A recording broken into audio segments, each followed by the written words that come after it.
Liberalism. Section. Parliaments, diets, the liberal aristocracy, and serfdom. For Burke, the revolution in France should ultimately have confined itself to liberalizing the Ancien Regime. This was not an isolated, polemical idea. In stressing the particular attachment to liberty displayed by slave owners, the discourse of reconciliation with the rebel colonists offered a general consideration. Beginning of long quote.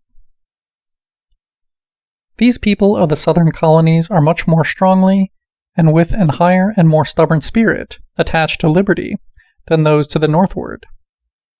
Such were all the ancient commonwealths. Such were our Gothic ancestors. Such in our days were the Poles, and such will be the masters of slaves, who are not slaves themselves. In such a people, the haughtiness of domination combines with the spirit of freedom, fortifies it, and renders it invincible. End quote. No distinction is made here between slavery in the strict sense and the serfdom prevalent, in its harshest forms, in Eastern Europe. In any event, the servile subjection of blacks or peasants, far from contradicting it, rendered the love of liberty by property owners and freemen stronger and more credible.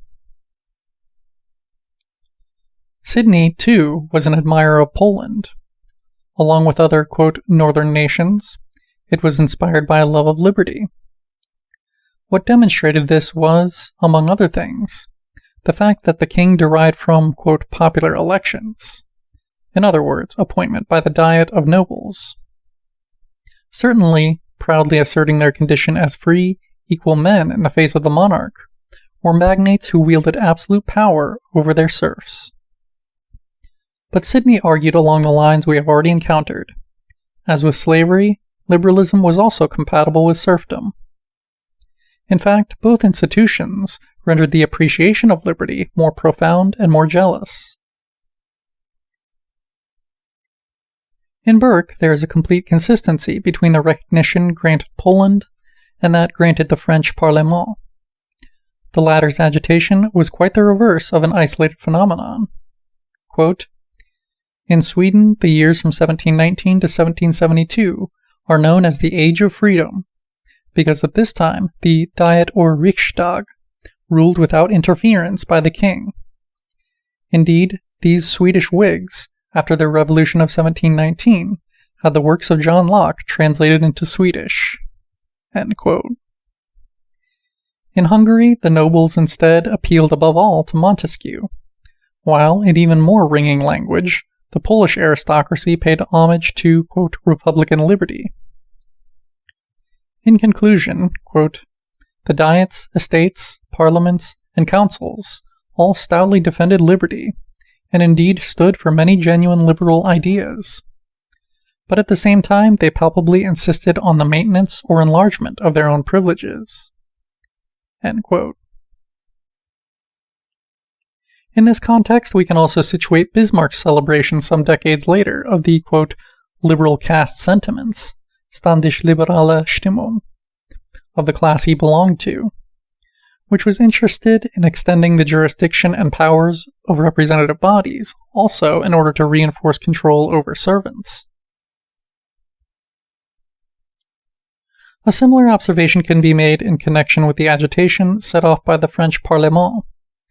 Guiding the assault on royal absolutism was, quote, one of the Ancien Regime's most traditional institutions.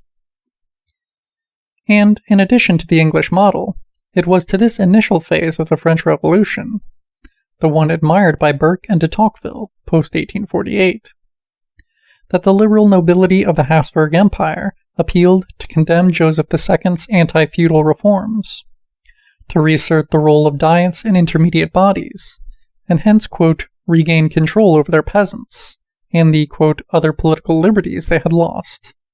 End quote. Sidney had already specified that a common feature of northern nations, which embodied the principle of liberty, was assignment of a decisive role to, quote, lords, commons, diets, assemblies of estates, cortes, and parliaments. End quote. The aristocratic liberalism represented in France by the Parlement was thus widely diffused in Europe, especially Central and Eastern Europe. Certainly, unlike Burke, Montesquieu expressed a negative opinion of Poland, quote, where the peasants are slaves of the nobility, end quote. The British Whig was well aware of these social relations. In fact, he started out from them to underscore the emphatic love of liberty displayed by slave owners in Poland, as across the Atlantic.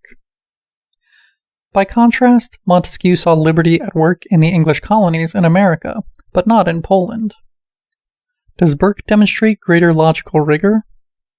In reality, in accordance with his principle of the, quote, uselessness of slavery among ourselves, Montesquieu did not identify with Poland, which could not evoke the justification or extenuation of a hot climate, and where the zone of unfreedom lacked spatial as well as racial delimitation.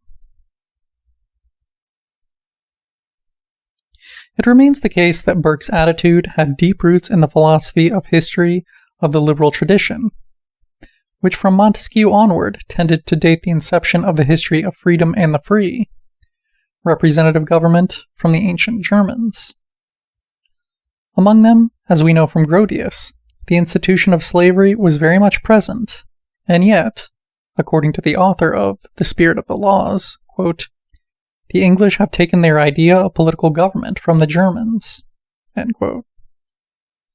On the basis of such presuppositions, Madame de Staël celebrated the liberty enjoyed by Old France, despite the heavy presence of serfdom, and Constant, quote, the intermediate bodies and Parlement wrongly weakened by royal despotism, which played an important role in the initial phase of the revolution. End section.